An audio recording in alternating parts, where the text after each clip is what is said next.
In today's video, I am going to be breaking down Josh Christopher and how he's pretty unstoppable, and I don't mean that in a lighthearted way. It's actually really hard to beat this guy down because guess what? He's able to read defenses like there is no tomorrow. So let's get down, let's check him out and what makes him so good and what he's doing to be able to read the defenses so that you can score easy just like him. Really quickly, if you want to be able to shoot the ball from further away, make sure to go check out my shooting workout that is down in the description below. Okay, so right now he is being faced with a screen, and he's going to use that screen. Now, really watch the defense on this screen. Watch what happens. After he uses that screen, his man goes underneath that screen, and when a when your screener starts rolling, anytime a man goes underneath, he needs to go even deeper underneath to be able to go back and guard you. Anytime your man goes underneath that screen, you need to pull for a shot, and that is exactly what he did right here to be able to hit that three. Now this time, his man goes over top of the screen, and usually what you would do is if your man gets caught on the screen or is going over top, you would usually attack the paint. However, this guy is really guarding in drop coverage really well. This would be a massive mismatch between these two players. You've got another guy who's essentially on the nail, another guy who is on the elbow. If this guy was even deeper, it's basically setting up a wall. So you are not getting through these three guys plus your guy who is trying to go over top of that screen. You're not going to be able to do much with this. So you look back really quick. Okay, your guy's caught on the screen, pull it. Because now that is unbeatable to get through, so you might as well pull for the shot if your guy gets stuck on the screen. Again, reading defenses is important. Okay, so now we're going with a dribble handoff, and guess what? It's the same rules.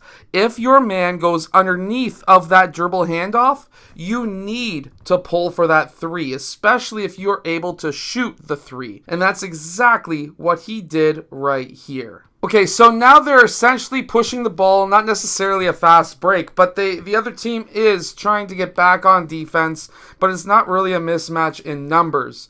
So they're trying to push the pace. Look what Josh Christopher is right here. He is so close to that sideline, he's really spacing the floor. This is exactly how you want to run the floor. Spacing the floor is extremely important, especially because by running the sideline so close to that sideline, defenses are not necessarily going to be paying attention to you. They are going to be more or less paying attention to what the ball handler is doing. They're worried about guys down the middle of the court because that's where they do not want people going. They want people going down the sideline. However, they don't pay attention to the sideline all that often, which means that you can get behind the defense because you were spacing the floor, and by getting behind the defense, if you've got a good passer on your team, you can get some easy posterized and one dunks, just like Josh Christopher does right here. And he does this a lot.